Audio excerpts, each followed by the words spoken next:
What it do, Simon? Family, man. It's your boy XRawSilenceX, man. We got another video.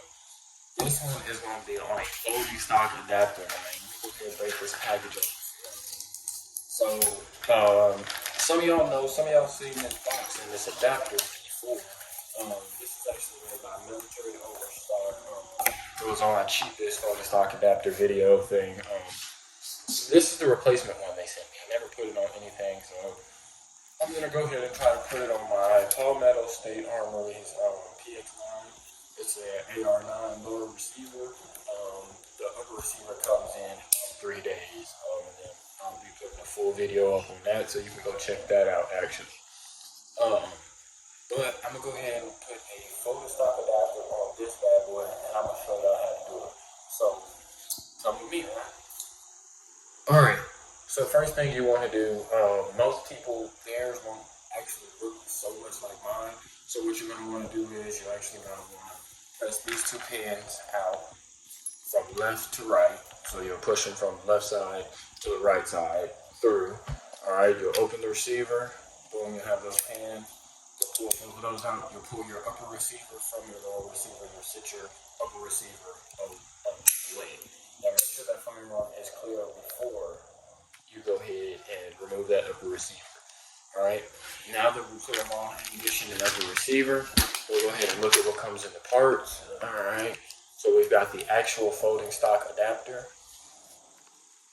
Alright, there's that, the actual folding stock adapter. We got a bag with a bag inside of it. So, let's see what the bag's about.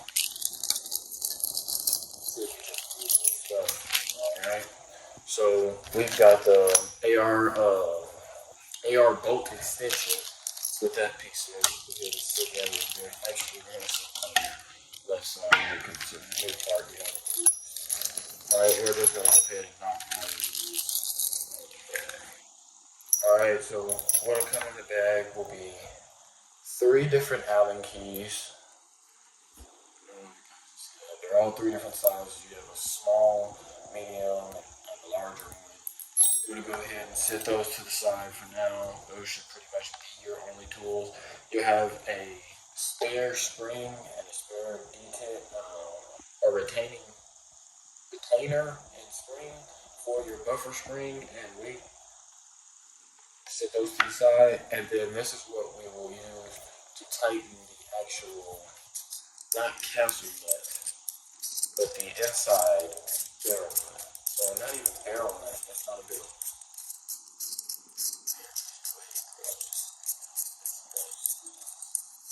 So exactly this piece. It'll go here. This is will be used to turn. Like this will be like torque the yield almost. When this starts to bend, that's when you stop tightening. I probably wouldn't even go that tight because this one actually seems like a pretty thick, nice piece of metal. Alright, so we'll go ahead and set that to the side as well. Alright, first thing we're going to do with our lower receiver is make sure our trigger is pulled forward. Slightly just put your hand on the trigger and pull the trigger and slowly let it to the front, and then you can remove your hand. Alright, here you'll have the retaining spring. Looks a little bit like this. Alright, and you'll have a spring underneath it. Alright, what you want to do is put your thumb on your buffer weight, press in, and push that spring down. And your whole buffer weight and everything is going to come in. Alright, you can use one of these Allen keys when they're not working. So I'm going to go ahead and use one of the Allen keys. And if you have a bench vise, this will be perfect. Alright, let's go ahead. That was a horrible trick. Alright, there you go. Now, it's out with our buffer weight and our buffer spring. We can go ahead and set both of these to the side in the same exact orientation. Now, at this point, you want to go ahead and remove your castle nut. It says castle right here. That means it goes for your castle nut. Alright, it's going to be this piece right here. We're going to go ahead and put this in the groove. And then we're going to go ahead and turn it lefty-loosey, righty-tighty. And we're going to go ahead and remove that.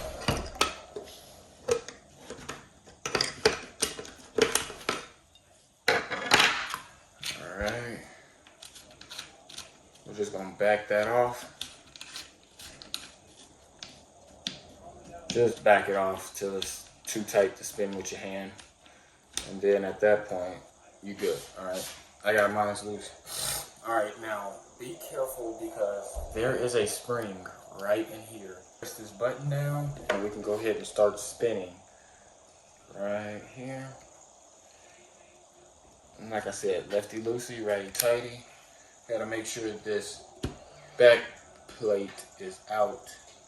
And as you're spinning, just watch for that spring coming out. All right, we gotta just slightly turn. I want to see if I can show you guys that spring. If it has one.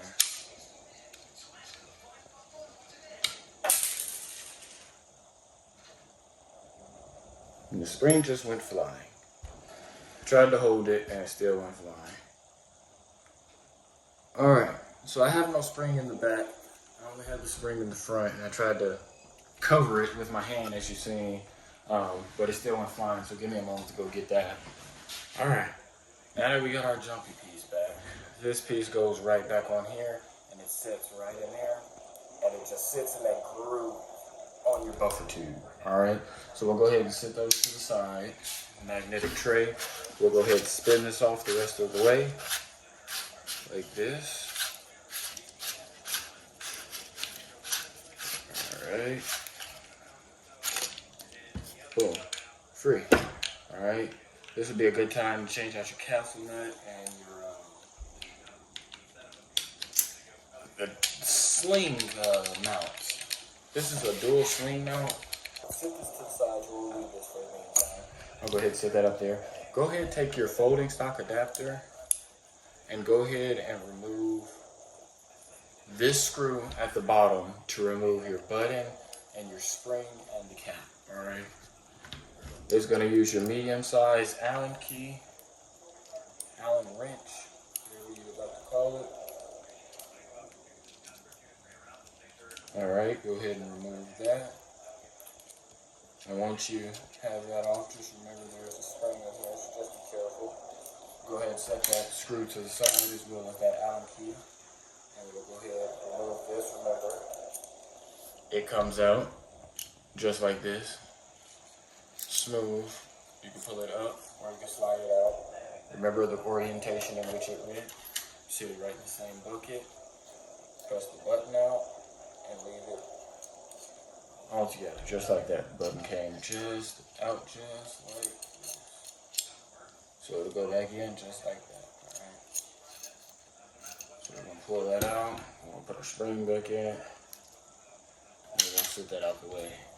Alright, now that we've got that all out of the way, we're going to take and we're going to mount this piece right here. You see this mounting piece?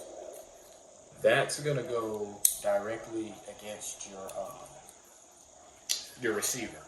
So go ahead and put that, make sure those holes are aligning right there. Go ahead and press those together.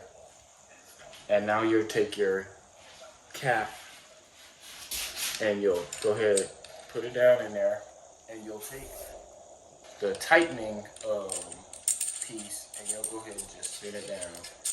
If you feel like you've met a lot of resistance early, stop. You might be cross-threading it, and you should actually feel and see it actually spinning down. You should be able to feel it. Alright, mine's is pretty tight. This is about 12 o'clock, so we'll try to just tighten it. Alright, that's tight. Alright, no wiggle. We'll go one more time, and we'll go ahead and just grab some sort of pliers or something, extra leverage. Go ahead and try to make sure that bad boy's tight. Don't try to over tighten it. You don't want to break it. Alright, now we got our folding stock adapter pretty much assembled. Alright, with this Allen key, you'll have a screw right here at the bottom that you can tighten or loosen. Alright, and right now, we're not even going to tighten it. We're going to barely get it in there. So I've got it completely unscrewed right now. We're going to twist it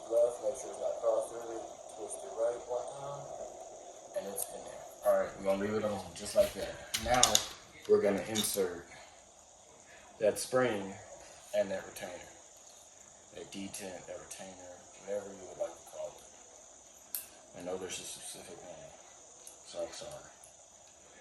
I know you probably don't care. All right, now that we have that in like that, we're gonna go ahead and take our buffer tube, and we're gonna go ahead and start to insert it. Go ahead and spin it. All right, now I've spun it until I've hit that piece. I can go ahead and do one of two things, all right?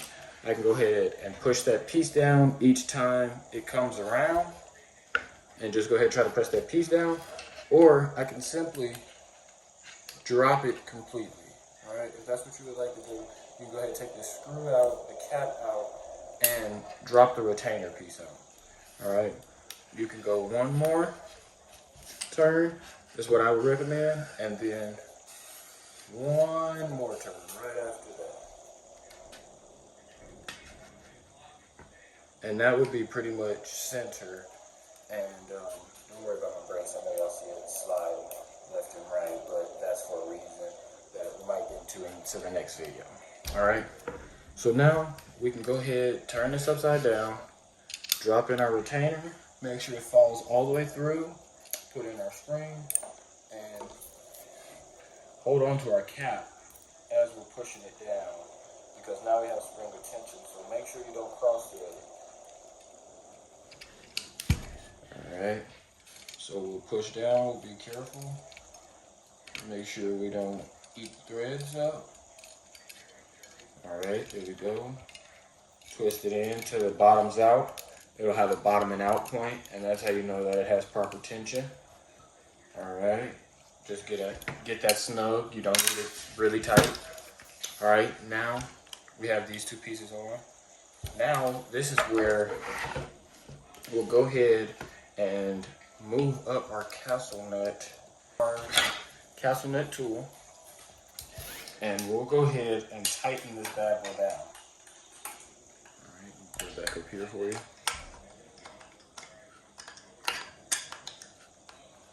If I can ever get it on there, guys.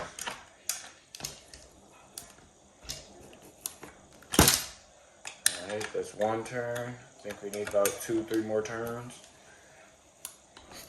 And that looks pretty much about flush. Not gonna go anymore because that bottom piece isn't really fitting into that slot, because it's more of a circle slot and not a oval type slot or a rectangular type slot. What we'll do now is put our buffer spring and weight in, and how we'll do that is we'll just go ahead and set the rifle up. Go ahead, stick this down in here without pressing the detent in. You should be able to stick this all the way back in there. And right when you get to the end, you'll see this stuff at the bottom as well.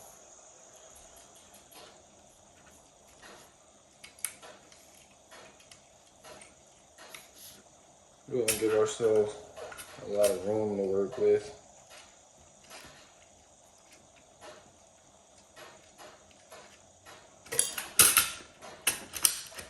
Alright, and it just slides right in past it. Now we'll go ahead and put some tension on this bad boy. Spin it up, spin it up, spin it up. I'll hold that buffer weight back. And now it's tight. Make sure it's tight. Alright, the rear portion of your folding stock adapter is now complete. Alright, now all you have to do is put it back together on the inside. Alright, now remember we have the trigger, or the button. Let me stop saying trigger, the button. We'll go ahead and slide that button back in. Where is it? On the wrong side. Alright, we'll flip it completely straight out. Shove that button in through the bottom. Alright, make sure it's halfway open so the button can slide through. And we'll put on our cap now. And we'll screw our cap down. Alright, just like that. And we'll put our screw in our cap. And we'll have one more step to go after this. Go ahead and turn that receiver upside down. Try to spin it in 1 or 2 grids. Take your Allen key. Go ahead and tighten this bad boy down. Go ahead and tighten it down, tighten it down, tighten it down. Alright. After we got it snug on the long side, do one with the short side. Leverage torque. Alright. Now, our folding stock adapter is now complete. Alright. Yep. Looks pretty. What do you guys think? Okay, so yeah, it won't even work properly because of this mount. So after this video, I will be taking this off. This little sling mount, it doesn't allow it to come past the joint piece. So remember that if you're trying to do this, that'll probably happen. But that is all for this video, man. Check out my video in about a couple days. It'll probably already be up by the time you see this video of my ar-15, putting a binary trigger and everything on here. I'm gonna do like a tuck suppressor type thing and handguard and everything. I'm trying to do all of that. So stick with me if you're new to the channel, man.